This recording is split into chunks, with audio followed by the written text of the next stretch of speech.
ulama ini dikabarkan tidak sadarkan diri karena ketika mengidap hipertensi. Assalamualaikum warahmatullahi wabarakatuh. Perkenalkan, nama saya Siti Jamila dari kelas FM23B.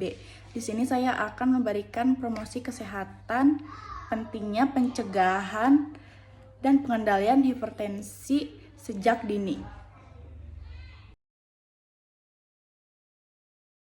Definisi yaitu hipertensi atau yang lebih dikenal sebagai tekanan darah tinggi adalah kondisi kronis di mana tekanan darah pada dinding arteri meningkat di atas nilai normal. Berdasarkan panduan dari JNC 8 dan WHO, seseorang dikategorikan hipertensi jika tekanan darah sistoliknya lebih dari 140 mmHg dan atau tekanan darah diastoliknya lebih dari 90 mmHg. Disebut sebagai silent killer. Hipertensi sering kali tidak menunjukkan gejala yang jelas. Banyak penderita baru menyadari penyakit ini setelah mengalami komplikasi berat seperti stroke, serangan jantung, atau gagal ginjal. Menurut WHO, 2021 lebih dari 1,28 miliar orang di dunia menderita hipertensi. Sayangnya, sekitar 2/3 dari mereka tidak menyadari atau tidak menjalani pengobatan.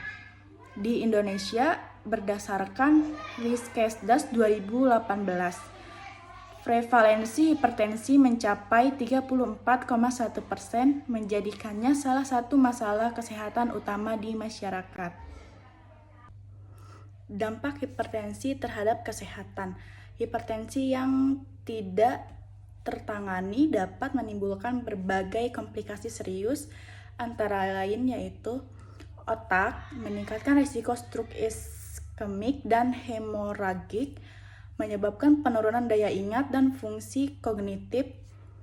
Yang kedua yaitu jantung, menyebabkan pembesaran otot jantung yaitu hipertrofi vertikal kiri, meningkatkan risiko gagal jantung dan serangan jantung. Yang ketiga yaitu gagal ginjal, menyebabkan gangguan fungsi ginjal kronik hingga gagal ginjal terminal. Yang keempat yaitu mata, dapat merusak pembuluh darah retina, yaitu seperti retinopati hipertensif yang berujung pada gangguan penglihatan atau kebutaan. Selain itu, hipertensi meningkatkan risiko kematian dini dan menambah beban biaya pengobatan, baik bagi individu maupun sistem kesehatan negara. Faktor risiko. Hipertensi dapat disebabkan oleh faktor yang dikategorikan menjadi dua. Yang pertama yaitu faktor risiko yang tidak dapat diubah, meliputi usia. Usia yaitu risiko meningkat seiring bertambahnya usia, terutama lebih dari 40 tahun. Yang kedua yaitu genetik, riwayat keluarga hipertensi meningkatkan risiko. Yang ketiga yaitu jenis kelamin. Pria lebih berisiko sebelum usia 40, sedangkan wanita lebih berisiko pasca menopause. Yang kedua yaitu faktor risiko yang dapat diubah. Konsumsi garam berlebih, lebih dari 5 gram per hari, diet tinggi lemak jenuh dan rendah serat, kurangnya aktivitas fisik, obesitas atau kelebihan berat badan, kebiasaan merokok dan konsumsi alkohol, stres kronis dan gangguan tidur. Perubahan gaya hidup memiliki dampak signifikan dalam mengurangi risiko hipertensi serta memperbaiki tekanan darah penderita. Pencegahan hipertensi yaitu perlu dimulai sejak dini, bahkan sejak usia muda. Berikut adalah langkah-langkah penting. Yang pertama yaitu edukasi gaya hidup sehat. Masyarakat perlu diedukasi untuk mengkonsumsi makanan sehat, menghindari garam dan lemak jenuh, serta aktif secara fisik. Yang kedua yaitu pemeriksaan rutin. Screening tekanan darah mulai 1 kali per tahun, terutama bagi individu usia di atas 30 tahun. Yang ketiga yaitu diet DAS. diet DASH, yaitu menekankan konsumsi buah, sayur, produk rendah lemak, serta makanan tinggi kalium dan rendah natrium.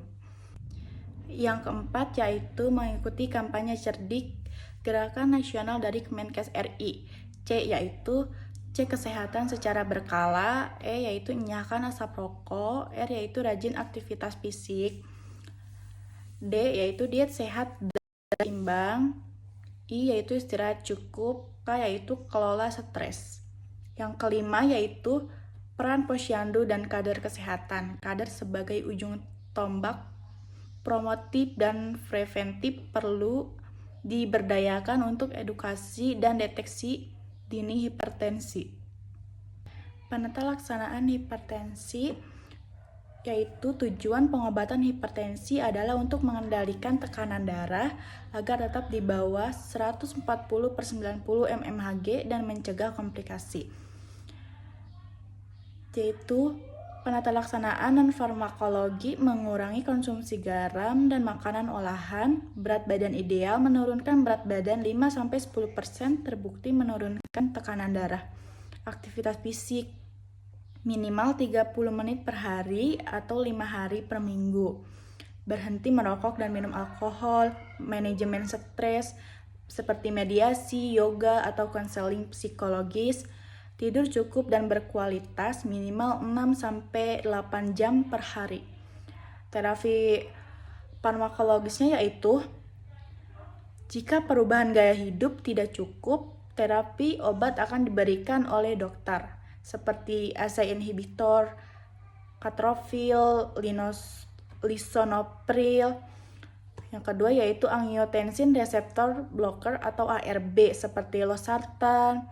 Yang ketiga yaitu kalsium channel blocker seperti amlodipin. Yang keempat yaitu diuretik seperti hidroklorotiazid. Yang kelima yaitu beta blocker seperti bisoprolol. Pemantauan rutin dan kepatuhan minum obat sangat penting untuk keberhasilan terapi. Selanjutnya yaitu peran masyarakat. Keberhasilan pengendalian hipertensi bukan hanya tanggung jawab individu, tetapi juga masyarakat luas. Berikut peran yang dapat diambil dari berbagai pihak. Yang pertama yaitu individu, menjalani pola hidup sehat, rutin memeriksa tekanan darah, mengikuti anjuran dokter. Yang kedua yaitu keluarga, menciptakan lingkungan rumah yang sehat, memberikan dukungan moral dan pengawasan terapi. Yang ketiga yaitu tenaga kesehatan, memberikan edukasi, deteksi dini, dan pemantauan terapi. Mengembangkan program komunitas untuk promosi kesehatan. Yang keempat yaitu pemerintah, menyediakan fasilitas screening yang merata, mendorong kampanye dan regulasi tentang pangan sehat, menyediakan akses obat yang terjangkau. Penutupnya yaitu hipertensi adalah penyakit kronis yang bisa dicegah dan dikendalikan. Meskipun tidak menimbulkan gejala, dampaknya bisa sangat merugikan bila tidak ditangani. Oleh karena itu, upaya promosi dan edukasi tentang gaya hidup sehat harus terus digalakan.